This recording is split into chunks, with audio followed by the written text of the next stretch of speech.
I'm here with my longtime partner, Samburu's son, dear friend, Stakwell Yurenimo. We've just come back from up country, and we've had a wonderful time together at the camp and the wind farm, and we just wanted to take this opportunity for him to update some of the friends. Stock, just give them a quick greeting and an overview on what's happening, and we'll chat a little bit about the children's ministry especially. I just want to take this opportunity to thank you so much for your faithfulness to the ministry and to the calling of our Lord Jesus Christ. It's been times of, Thanksgiving to us as a family. My wife Francesca, my three daughters Wendy, Maribel, and Victoria also send all their greetings to you, and they say hello.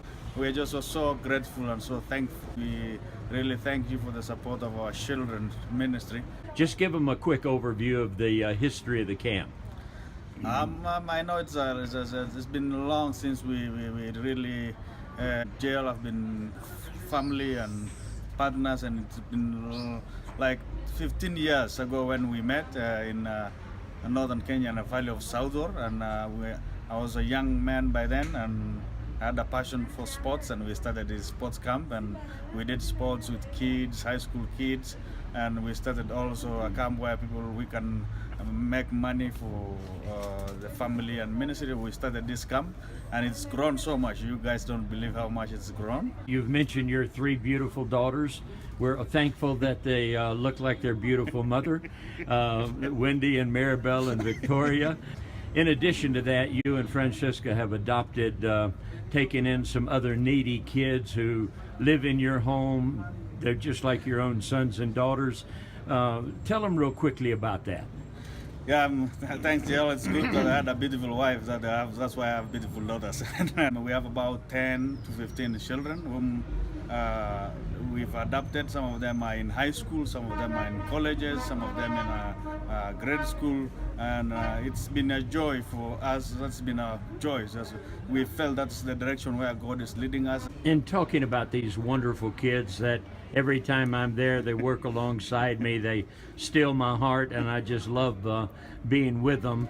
And a lot of the saints support them on a regular kind of basis. Give them an idea whether they're giving $10, $20, $50, whatever a month. Give them a little bit of an idea of how those funds actually impact the kids.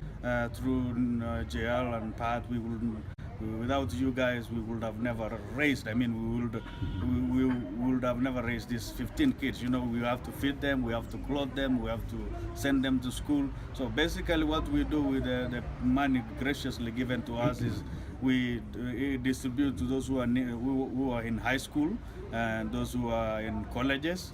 I know God has been providing through also our own business in one way or another. So we basically put that money through their educational fund to send them to school. In case there's a medical need, we also use that money to that. But that's how we've been spending that money, basically to make sure that they have clothing in school, they have food, they have good education. And one of the things that you and I are both passionate about is for the camp being a place where it can generate jobs, help people get off of dependency. Tell a little bit about some of the things that you all are doing, you and Francesca, that to have a great example of self-sufficiency. Thanks, Dale. Through that's a very, very important key of our ministry. It's always as said, it's better to teach a man to fish rather than feed him a fish every day. We create employment for about 10 people now.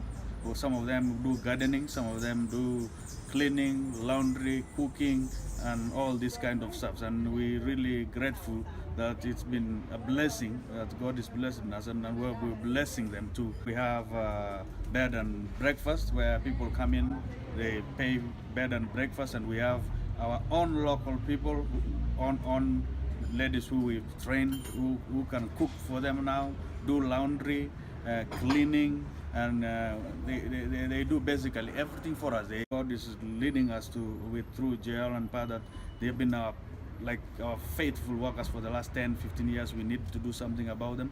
They have single mothers. Some of them are single mothers. Some of them are married by drunk husbands who they can't take care of their own. The ladies have to take care of their families, and God is putting a burden now beside just paying them. Beside paying them salaries, we need to also equip them. Give them good place to stay. Maybe build them a home because they don't have proper homes. And we just pray together with you, friends and partners, through Dr. J.L. Williams and Patt, that God will help us make sure that they have a good home where they can stay, so that people can feel that this is a Christian home and a Christian business that blesses also their workers. Obviously, we oftentimes say that leadership is about influence, and God has tremendously increased your and Francisca's influence, impact, not only in that particular area, but much, much wider in Kenya, especially now with the Turkana Wind Project and so forth. How would you have them pray for you all in the days ahead? God is given us a leadership role in one of the biggest wind farm in Africa. It's called Lake Turkana Wind Farm. And it started 10 years ago on a kind of case study, and I and some of the friends and the lenders and the partners got involved. We went on for like 8 years until now it's actualized, and God has put me in this strategic business, which is amazing. This is the biggest wind farm in Africa. And how many people are already employed? The wind farm now employs more than 1,500 local people from the local community, and about another 1,000 expatriates from outside. So we have about 2,500 employees. And your incredible challenge, burden, responsibility, privilege is to make sure that there's some degree of equality among the different communities, tribal groups, so everybody is benefiting, correct? Yeah, that's my role. I work as a liaison. I try to liaison the company, the communities. Everybody gets a fair share, and the communities are not exploited. It's a big challenge, and it's something. It's not easy as I talk. Is something that needs a lot of prayer. We've started now with the company, allowing our local people on Sunday off, so that we can try and get them to go to church. And we've also, through the influence we have, we've managed to get the company to have a church in the wind farm where our people can go and pray. So that's a big challenge. It's not an easy one. It's the biggest project in Africa, so being in the middle of it, but we thank God because He's given us the privilege and the pleasure to be influential in that project, which affects the whole of the country, Kenya, and this project will help the whole country to make power shift in Kenya.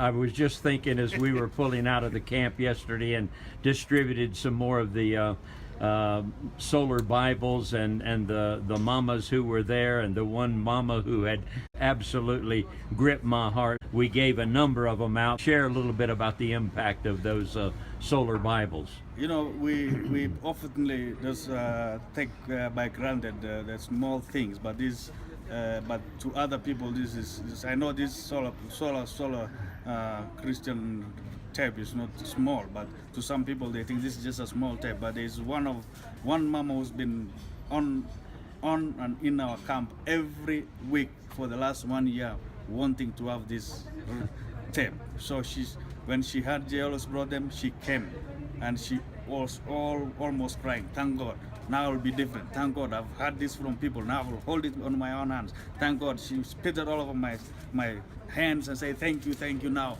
she every fast now the radio she had, she will repeat it, and she will repeat and say, my heart is good now, now I'll be blessed, my heart is good. I've been looking. She's over 60, almost 70 years old mama, but she's been thrilled because she's had this from people. She'd been thrilled. She told me this is the thing I've always waited on in my life. So I know God had a purpose. She's an old lady, and I know through that radio God will help.